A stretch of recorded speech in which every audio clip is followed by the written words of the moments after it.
Gawin naman nating mas crispier ang ating fried chicken. Una ko munang minarinate ang manok ng 30 minutes to 1 hour. Ngayon naman, gawin natin ang braiding flour. Lagay nga pala ako dyan ng 1/3 cup ng harina at 1/3 cup ng cornstarch at isang sachet ng crispy fry spicy flavor. Gawin naman natin ang egg mixture. Nag-crack nga lang ako dyan ng 2 egg.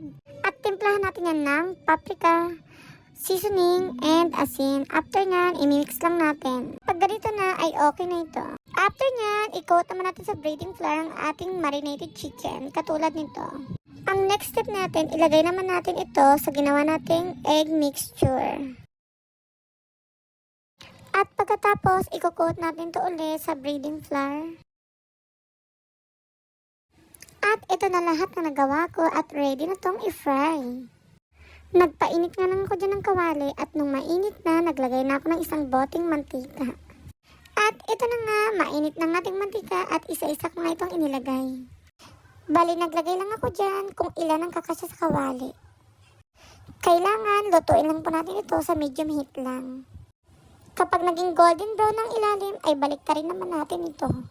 Lutuin naman natin ito hanggang sa maging golden brown ulit ang ilalim.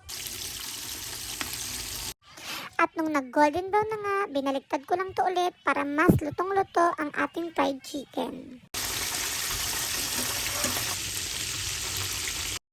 At ito na nga, luto ng ating mas crispier na fried chicken na siguradong mas magugustuhan ng mga kids nyo.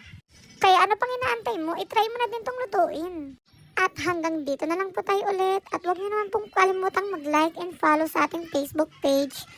At yun lang po, maraming salamat sa panonood. Hanggang sa muli.